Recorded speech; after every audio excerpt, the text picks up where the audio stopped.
सभापति महोदय, वित्त विधेयक सरकार के हाथ में एक बहुत बड़ा हथियार होता है जिसके द्वारा सरकार जिस तरह का आर्थिक सुधार या सामाजिक न्याय करना चाहती है, उस लक्ष्य की प्राप्ति के लिए आवश्यक कदम उठाती है। इसलिए सरकार को कुछ बातों की ओर विशेष ध्यान देने की आवश्यकता है।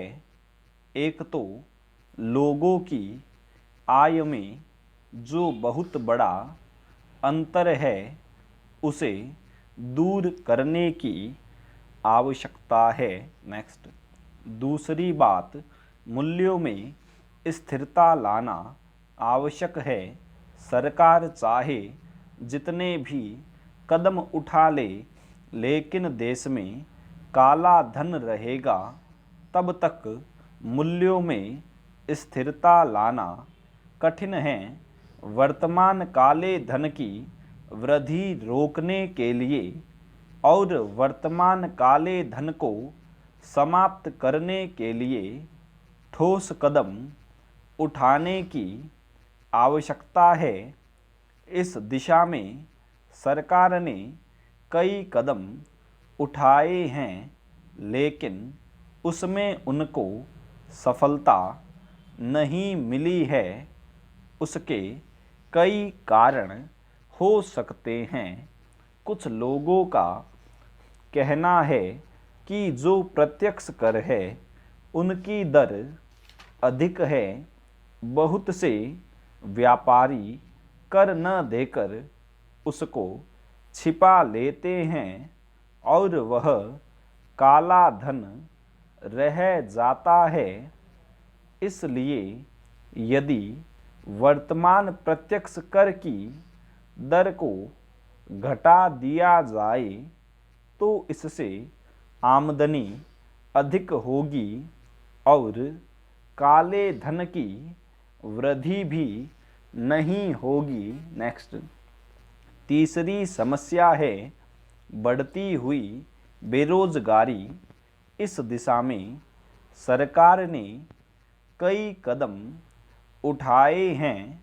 अभी तक जो कदम उठाए हैं उनसे ऐसा मालूम नहीं होता कि बड़ी संख्या में जो बेरोजगार बैठे हुए हैं उनको नौकरी मिल सकेगी।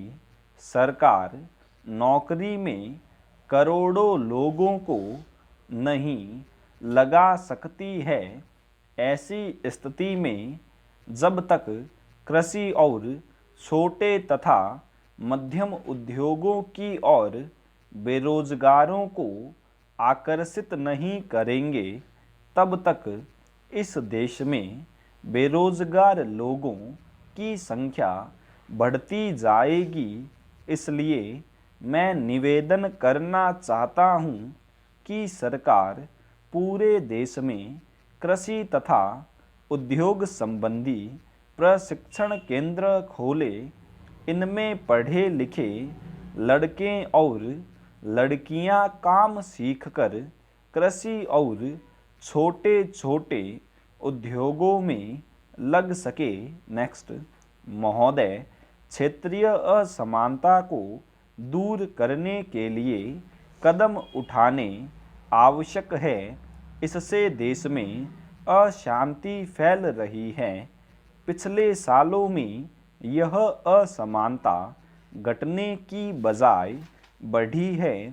किसी राज्य की क्षेत्रीय असमानता का पता इस तरह से लगाया जा सकता है कि उस राज्य में प्रति व्यक्ति वार्षिक आय कितनी है, वहाँ सिंचाई की जाने वाली भूमि कितनी है, कितने प्रतिशत लोग पढ़े लिखे हैं और वहाँ कितने प्रतिशत लोगों को उद्योग धंधों में काम मिला है। स्टॉप।